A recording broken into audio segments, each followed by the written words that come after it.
मुल्क के शाम का बंदा आ गया हजरत उमर को मिलने। उसने आते ही पूछा तुम्हारे बादशाह का महल कहाँ? उन्होंने कहा जी हमारे बादशाह का महल नहीं होता। हमारे यहाँ लोगों ने समझ लिया ना कि रोब शायद कपड़ों का होता है, रोब शायद गाड़ियों का होता है, बंगलों का होता है, बहुत बड़ी कोठी का रोब होता है। और नहीं भाई, रोब तो बंदे के किरदार का होता है, उसके अफकार का रोब होता है, रोब उसके ऊंचे ख्यालात का होता है। कहाँ है आपके बादशाह का महल? तो उन्होंने कहा महल शहल तो कोई नहीं, मस्जिद में होंगे अमीरुल मोमिनीन। बंदा कहता है मैं सोच में पड़ गया कि जिसके नाम से मेरा बादशाह कांपता है वो मस्जिद में होगा। गन मैन ही कोई नहीं, हटो बचो ही कोई नहीं, इधर उधर ही कोई नहीं, पहरेदार ही कोई नहीं।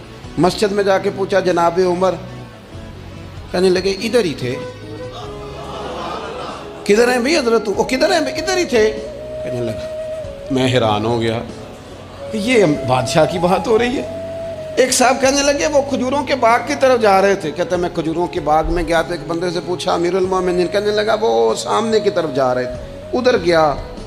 एक बंदे से पूछा कहाँ है वो शख्स, इसकी 24 लाख मुरब्बा मील पे हुकूमत है? कहाँ है वो शख्स जो मदीने में बैठ के नारा लगाता है तो कैसर और किसरा कांप जाते हैं?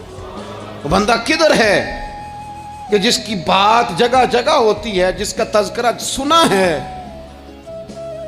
कि उसे देख के शैतान भी रास्ते बदल जाता है। उन्होंने कहा वो देख रहे हो खजूर के दरख्त के नीचे कुएं के साथ मिट्टी का ढेला तकिए की जगह रख के वो जो तामत बांधे कुर्ता पहने सोया है, वही तो फारूक आजम है।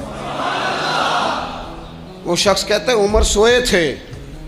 शेर सोया भी हो तो उसका रोब होता है। शेर जो होता है, शेर कभी सो भी जाए ना तो लोग फिर भी खौफ खाते हैं और उसके जागने का खौफ खाते हैं कि ये कहीं जाग ना जाए। शेर जो हुआ, कहते हैं हजरत उमर सोए थे पर मैं करीब गया तो मेरे वजूद पे रोब तारी हो गया, रोब। और मेरी जुबान से बेसाख्ता ये जुमले निकले कि उमर तू इंसाफ करके सोया है ना, तो मिट्टी के ढेले पे भी तुझे सुकून की नींद है।